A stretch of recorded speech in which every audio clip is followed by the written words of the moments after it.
Call of Cthulhu by H.P. Lovecraft. Read by Wayne June. Of such great powers or beings there may be conceivably a survival of a hugely remote period, when consciousness was manifested, perhaps, in shapes and forms long since withdrawn before the tide of advancing humanity. Forms of which poetry and legend alone have caught a flying memory, and called them gods, monsters, mythical beings of all sorts and kinds. Algernon Blackwood. 1. The Horror in Clay. The most merciful thing in the world, I think, is the inability of the human mind to correlate all its contents. We live on a placid island of ignorance in the midst of black seas of infinity, and it was not meant that we should voyage far. The sciences, each straining in its own direction, have hitherto harmed us little, but some day the piecing together of dissociated knowledge will open up such terrifying vistas of reality and of our frightful position therein, that we shall either go mad from the revelation, or flee from the light into the peace and safety of a new, dark age. Theosophists have guessed at the awesome grandeur of the cosmic cycle wherein our world and human race form transient incidents. They have hinted at strange survivals in terms which would freeze the blood if not masked by bland optimism. But it is not from them that there came the single glimpse of forbidden eons which chills me when I think of it, and maddens me when I dream of it. That glimpse, like all dread glimpses of truth, flashed out from an accidental piecing together of separated things. In this case, an old newspaper item, and the notes of a dead professor.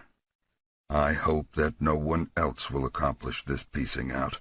Certainly, if I live, I shall never knowingly supply a link in so hideous a chain.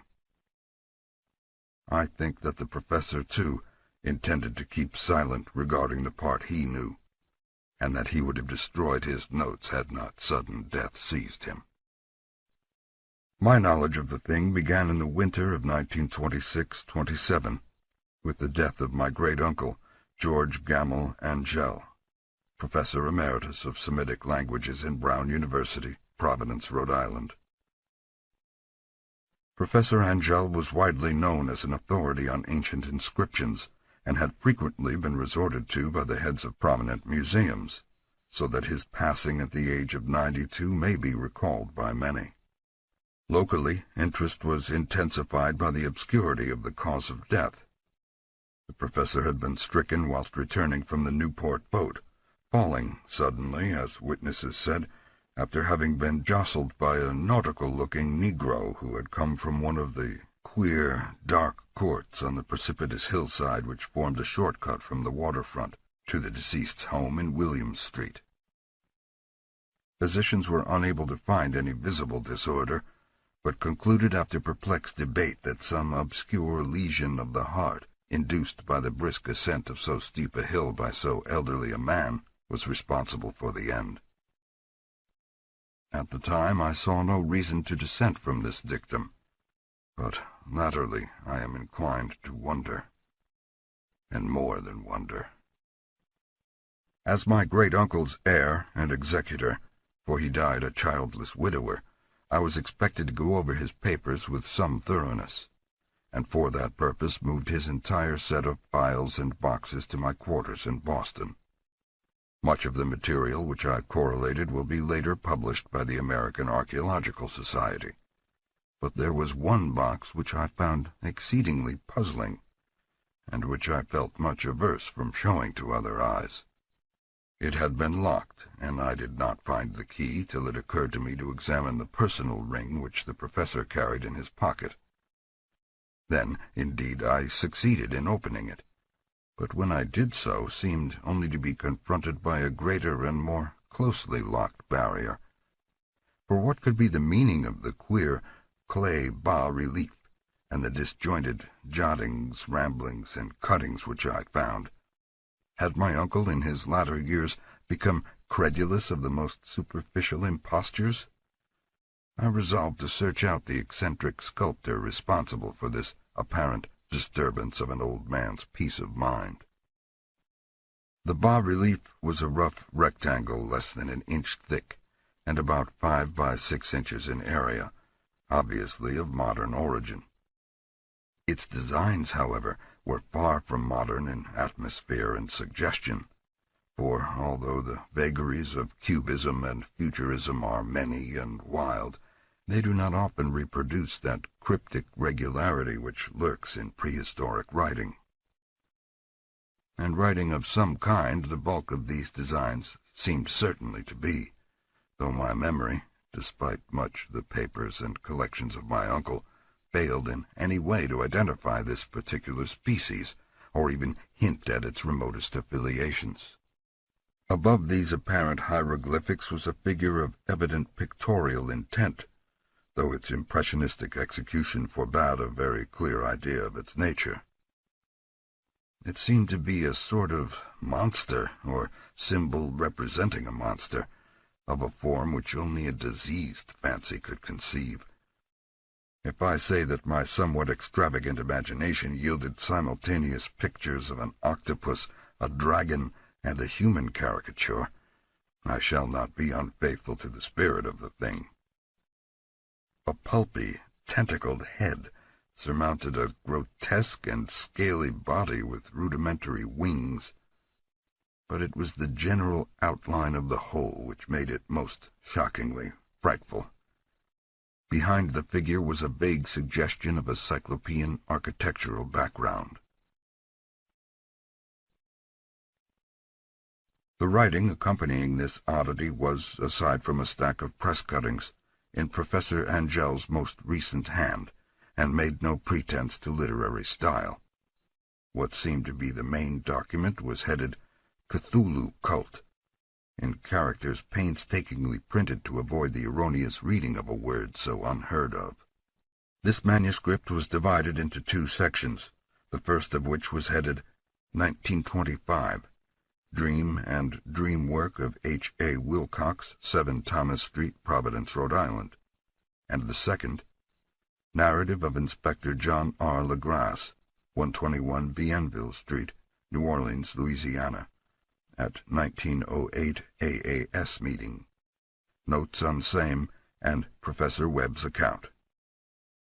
The other manuscript papers were brief notes, some of them accounts of queer dreams of different persons, some of them citations from theosophical books and magazines, notably W. Scott Eliot's Atlantis and the Lost Lemuria, and the rest comments on long-surviving secret societies and hidden cults, with references to passages in such mythological and anthropological source books as Fraser's Golden Bough and Miss Murray's Witch Cult in Western Europe. The cuttings largely alluded to outre mental illness and outbreaks of group folly or mania in the spring of 1925. The first half of the principal manuscript told a very particular tale.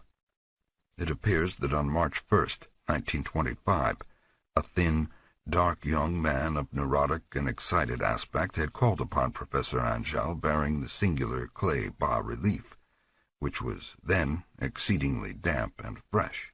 His card bore the name of Henry Anthony Wilcox, and my uncle had recognized him as the youngest son of an excellent family slightly known to him, who had latterly been studying sculpture at the Rhode Island School of Design, and living alone at the Fleur-de-Lis building near that institution.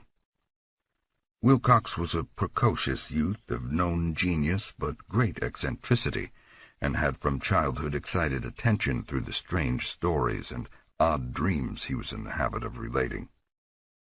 He called himself psychically hypersensitive, but the staid folk of the ancient commercial city dismissed him as merely queer. Never mingling much with his kind, he had dropped gradually from social visibility, and was now known only to a small group of aesthetes from other towns. Even the Providence Art Club, anxious to preserve its conservatism, had found him quite hopeless. On the occasion of the visit, ran the professor's manuscript, the sculptor abruptly asked for the benefit of his host's archaeological knowledge in identifying the hieroglyphics of the bas-relief.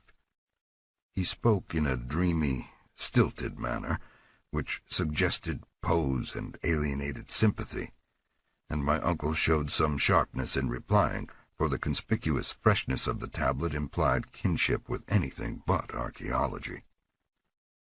Young Wilcox's rejoinder, which impressed my uncle enough to make him recall and record it verbatim, was of a fantastically poetic cast, which must have typified his whole conversation, and which I have since found highly characteristic of him. He said, "It is new indeed, for I made it last night in a dream of strange cities, and dreams are older than brooding Tyre, or of the contemplative Sphinx, or garden-girdled Babylon." It was then that he began that rambling tale which suddenly played upon a sleeping memory and won the fevered interest of my uncle. There had been a slight earthquake tremor the night before, the most considerable felt in New England for some years, and Wilcox's imagination had been keenly affected. Upon retiring, he had had an unprecedented dream of great cyclopean cities of Titan blocks and sky-flung monoliths, all dripping with green ooze and sinister with latent horror. Hieroglyphics had covered the walls and pillars, and from some undetermined point below had come a voice that was not a voice, a chaotic sensation which only fancy could transmute into sound, but which he attempted to render by the almost unpronounceable jumble of letters Cthulhu, FHTAGN. This verbal jumble was the key to the recollection which excited and disturbed Professor Angell. He questioned the sculptor with scientific minuteness, and studied with frantic intensity the bas-relief on which the youth had found himself working, chilled and clad only in his night-clothes, when waking had stolen bewilderingly over him. My uncle blamed his old age, Wilcox afterwards said, for his slowness in recognizing both hieroglyphics and pictorial design. Many of his questions seemed highly out of place to his visitor, especially those which tried to connect the latter with strange cults or societies, and Wilcox could not understand the repeated promises of silence which he was offered in exchange for an admission of membership in some widespread mystical or paganly religious body. When Professor Angell became convinced that the sculptor was indeed ignorant of any cult or system of cryptic lore, he besieged his visitor with demands for future reports of dreams. This bore regular fruit, for after the first interview the manuscript records daily calls of the young man, during which he related startling fragments of nocturnal imaginary, whose burden was always some terrible cyclopean vista of dark and dripping stone, with a subterrene voice or intelligence shouting monotonously in enigmatical sense impacts uninscribable save as gibberish. The two sounds frequently repeated are those rendered by the letters CTHULHU and R''LYEH. On March 23rd, the manuscript continued, Wilcox failed to appear, and inquiries at his quarters revealed that he had been stricken with an obscure sort of fever and taken to the home of his family in Waterman Street. He had cried out in the night, arousing several other artists in the building, and had manifested since then only alternations of unconsciousness and delirium. My uncle at once telephoned the family, and